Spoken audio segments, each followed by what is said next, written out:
ഇന്നത്തെ നമ്മുടെ പരിപാടി എന്താണെന്നറിയോ? ഒരു ചമ്മന്തിയാ.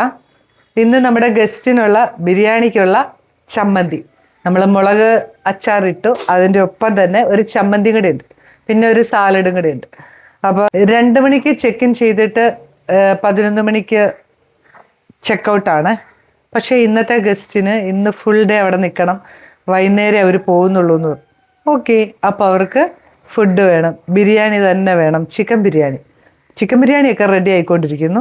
ആ ഒപ്പം തന്നെ നമ്മൾ സൈഡ് ഉള്ളതും കൂടെ ഉണ്ടാക്കുക. ചിക്കൻ ബിരിയാണിയൊക്കെ കുറേ കാണിച്ചത് കൊണ്ടാണ് നിങ്ങളെ ഇന്ന് ഞാനൊരു ചമ്മന്തി കാണിച്ചു തരുന്നത്. ഇന്നത്തെ നമ്മുടെ പുതിന ചമ്മന്തി. ഇതെല്ലാവരും ഉണ്ടാക്കുന്നതായിരിക്കും, എന്നാലും ഉണ്ടാക്കാത്തവരുണ്ടെങ്കിൽ ഒന്നുണ്ടാക്കി നോക്കിയോ, അടിപൊളിയാ ബിരിയാണിക്ക്. അല്ലാതെയും നല്ലതാ. ഇത് കണ്ടോ, പുതിനയാണ്, പുതിനയില നല്ല ഒരു പിടുത്തം എടുത്തിട്ടുണ്ട്. അപ്പോൾ ഇന്ന് ഗസ്റ്റ് കൂടുതലുള്ളതുകൊണ്ട് അവർക്ക് അതിനനുസരിച്ചുള്ള ചമ്മന്തിയൊക്കെ വേണം. ഇതാ ഒരു 5-6 ചുള നമ്മുടെ ചെറിയുള്ളി, ഒരു നല്ല ഒരു കഷ്ണം ഇഞ്ചി, പിന്നെ പച്ചമുളക് എരിവിന് പാകത്തിന്. മുളകച്ചാറുള്ളത് കൊണ്ട് തന്നെ നമ്മുടെ ചമ്മന്തിക്ക് ഒരു ഇച്ചിരി എരിവ് കുറച്ചിട്ടുണ്ട്. അതിന് പാകത്തിനുള്ള എരിവേ ഉള്ളൂ നമ്മുടെ മുളകച്ചാറിന്. ഉണ്ടമുളക, ഇതാ കറിവേപ്പില, പിന്നെ കുറച്ച് ഉപ്പ്, അതുപോലെ തന്നെ കുറച്ച് ഉപ്പിട്ടു. പിന്നെ നമ്മൾ ഇതെല്ലാം അരച്ചെടുത്തോണ്ട് വന്നിട്ട് വിനാഗിരി ഒന്ന് ചേർത്ത് മിക്സ് ചെയ്യാവേ. അപ്പോൾ നമുക്ക് ഇതെല്ലാം നന്നായിട്ടൊന്ന് അരച്ചെടുത്തോണ്ട് വരാം.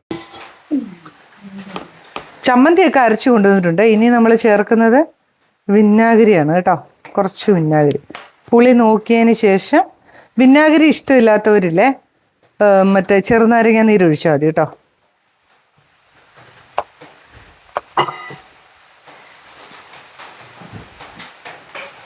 നന്നായിട്ട് മിക്സ് ചെയ്യുക, എന്നിട്ട് നോക്കണം.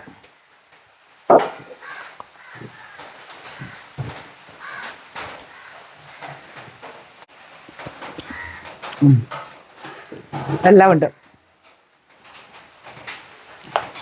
എല്ലാവരും ചോദിക്കേ ഗസ്റ്റിനൊക്കെ ഇത്രയും മതിയോന്ന്. ശരിക്കും പറഞ്ഞില്ലേ, ബിരിയാണി കഴിക്കുമ്പോൾ ഈ സൈഡൊന്നും കൂട്ടാതെ ശരിക്കും ബിരിയാണി ആസ്വദിച്ച് കഴിക്കണം. എനിക്കതാ ഇഷ്ടം കേട്ടോ. ഞാൻ ഈ ചമ്മന്തി ആണേലും ചെല്ലാസ് ആണേലും അച്ചാറാണേലും ഒരു പരിധി കൂടുതൽ എടുക്കില്ല, ഇച്ചിരി എടുക്കുകയുള്ളൂ. കാരണം വെച്ചാൽ ബിരിയാണിയാണ് നമ്മൾ കഴിക്കുന്നതെങ്കിൽ അത് ആസ്വദിച്ച് കഴിക്കും. ഇതിപ്പോൾ ഇത്രയും പേർക്ക് ഇതിൻ്റെ ആവശ്യമുള്ളൂ, ഓരോ സ്പൂണല്ലേ കൊടുക്കുള്ളൂ. പിന്നെ ഇത് ഉണ്ടാക്കാത്തവരാണെങ്കിൽ ദഹനത്തിനൊക്കെ നല്ല ടേസ്റ്റ്. എല്ലാവരും ഉണ്ടാക്കുന്നതായിരിക്കും, എന്നാലും ഞാൻ ഒന്ന് കാണിച്ചു തന്നേ ഉള്ളൂ. ഉണ്ടാക്കി നോക്കിയിട്ട് അഭിപ്രായം പറ കേട്ടോ.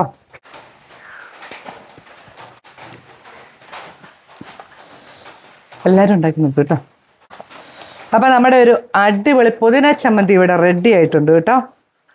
അപ്പം നിങ്ങളൊക്കെ ഉണ്ടാക്കുന്നതായിരിക്കും, എന്നാലും ഇന്നത്തെ നമ്മുടെ ബിരിയാണിയുടെ സൈഡ് ഡിഷ് ഞാൻ കാണിച്ചു തന്നു. എല്ലാവരും ഓർക്കും ഇത്ര മതിയോന്നല്ലേ. ബിരിയാണി കഴിക്കുമ്പോൾ ശരിക്കും ആസ്വദിച്ച് ബിരിയാണി തന്നെ കഴിക്കണം.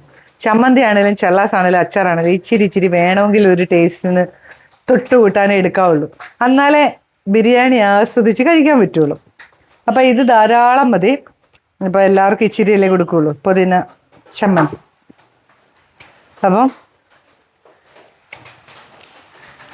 ഉപ്പും പുളിയും എരിവും ആ പുതിനയുടെ ആ ടേസ്റ്റും എല്ലാം കൂടെ വരുമ്പം സൂപ്പറാണ്. ഉണ്ടാക്കി നോക്കിയാൽ അഭിപ്രായം പറയണം കേട്ടോ. ഉണ്ടാക്കാത്തവരൊക്കെ ഉണ്ടെങ്കിൽ ഉണ്ടാക്കി നോക്കുക, ഇല്ലാത്തവരൊക്കെ ആണെങ്കിൽ ഇതുപോലെയാണോ എന്നൊന്ന് പറയുക. അപ്പോൾ പുതിയൊരു വീഡിയോ ആയിട്ട് ഞാൻ വരുന്നതായിരിക്കും. ബൈ.